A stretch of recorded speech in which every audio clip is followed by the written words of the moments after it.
जय श्री राम। जय रघुवंश बनज बन भानु गहन दनुज कुल दहन कृशानु। जय सुर विप्रधेनु हितकारी जय मद मोह कोह भ्रम भारी। परशुराम जी बोले, हे रघुकुल रूपी कमलवन के सूर्य, हे राक्षसों के कुल रूपी घने जंगल को जलाने वाले अग्नि, आपकी जय हो। हे देवता ब्राह्मण और गौ का हित करने वाले, आपकी जय हो। हे मद मोह क्रोध और भ्रम के हरने वाले, आपकी जय हो। विनयशील करुणा गुण सागर जयति बचन रचनायति नागर। सेवक सुखद सुभग सबयंगा जय शरीर छवि कोटि अनंगा। हे विनयशील कृपा आदि गुणों के समुद्र और वचनों की रचना में अत्यंत चतुर, आपकी जय हो। हे सेवकों को सुख देने वाले, सब अंगों से सुंदर और शरीर में करोड़ों कामदेवों की छवि धारण करने वाले, आपकी जय हो। करऊँ काह मुख एक प्रशंसा जय महेश मन मानस हंसा। अनुचित बहुत कहूँ अज्ञाता क्षमहु क्षमा मंदिर दो भ्राता। मैं एक मुख से आपकी क्या प्रशंसा करूं। हे महादेव जी के मन रूपी मानसरोवर के हंस, आपकी जय हो। मैंने अनजाने में आपको बहुत से अनुचित वचन कहे। हे क्षमा के मंदिर दोनों भाई, मुझे क्षमा कीजिए। कही जय जय जय रघुकुल के तू भृगुपति गए बनहि तप हेतु। अपभय कुटिल मही पे डराने जहाँ तहाँ कायर गवहीं पराने। हे रघुकुल के पताका स्वरूप श्री रामचंद्र जी, आपकी जय हो, जय हो, जय हो। ऐसा कहकर परशुराम जी तप के लिए वन को चले गए। यह देखकर दुष्ट राजा लोग बिना ही कारण के मन कल्पित डर से रामचंद्र से तो परशुराम जी भी हार गए। हमने इनका अपमान किया था, अब कहाँ ये उसका बदला न लें, कहीं ये उसका बदला न लें, इस व्यर्थ के डर से डर गए। वे कायर चुपके से जहाँ तहाँ भाग गए। देवन दीन ही दुंदुभी प्रभु पर बरसहीं फूल। हर से पुर नर नारी सब मिटी मोहमय सूल। देवताओं ने नगाड़े बजाए, वे प्रभु के ऊपर फूल बरसाने लगे। जनकपुर के स्त्री पुरुष सब हर्षित हो गए, उनका मोहमय शूल मिट गया।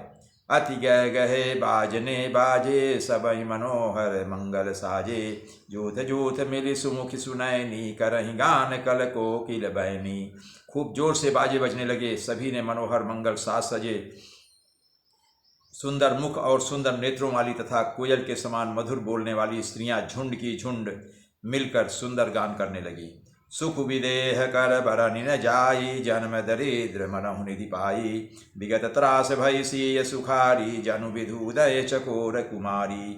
जनक जी के सुख का वर्णन नहीं किया जा सकता, मानो जन्म का दरिद्री धन का खजाना पा गया हो। सीता जी का भय जाता रहा, वे ऐसी सुखी हुई जैसे चंद्रमा के उदय होने से चकोर की कन्या सुखी होती है। जनक कीन कौशिकहि प्रणामा प्रभु प्रसाद धनु भंजेउ रामा। मोहि कृत कृत्य कीन दो भाई अब जो उचित सो कही गोसाई। जनक जी ने विश्वामित्र जी को प्रणाम किया और कहा, प्रभु ही की कृपा से श्री रामचंद्र जी ने धनुष तोड़ा है, दोनों भाइयों ने मुझे कृतार्थ कर दिया। हे स्वामी, अब जो उचित हो सो कहिए। कह मुनि सुनु सर नरनाथ प्रवीणा रहा विबाहु चापयाधीना। टूटति ही धनु भयउ विबाहु सुर नर नाग विदित सब काहू। मुनि ने कहा, हे चतुर नरेश सुनो, यूं तो विवाह धनुष के अधीन था, धनुष के टूटते ही विवाह हो गया। देवता मनुष्य और नाग सब किसी को यह मालूम है। तदपि जाय तुम करहु अब जथा वंश व्यवहार। बोझ विप्र कुल वृद्ध गुरु वेद विदित आचार। फिर भी तुम जाकर अपने कुल का जैसा व्यवहार हो, ब्राह्मणों कुल के बूढ़ों और गुरुओं से पूछकर और वेदों में वर्णित जैसा आचार हो वैसा करो। दूत अवधपुर पठमहु जाई आ नहीं नृप दशरथ ही बुलाई। मुदित राहु कही भले ही कृपाला पठिए दूत बोलिते ही काला। जाकर अयोध्या को दूत भेजो जो राजा दशरथ को बुला लावें। राजा ने प्रसन्न होकर कहा, हे कृपालु, बहुत अच्छा, और उसी समय दूतों को बुलाकर भेज दिया। बहुरी महाजन सकल बुलाए आई सबनी सादर सिर नाये। हाट बाट मंदिर सुरबासा नगरु संवारहु चारिहु पासा।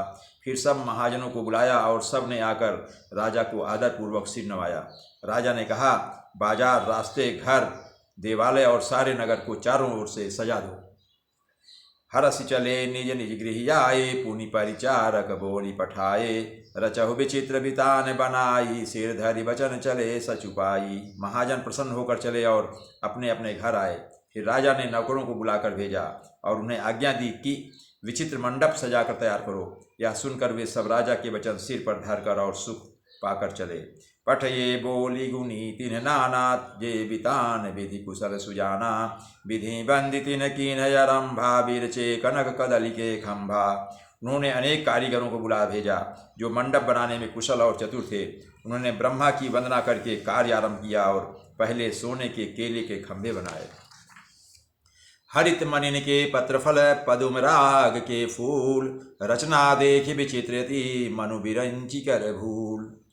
हरी हरी मणियों के पत्ते और फल बनाए तथा पद्मराग मणियों के फूल बनाए। मंडप की अत्यंत विचित्र रचना देखकर ब्रह्मा जी का मन भी भूल गया। जय श्री राम।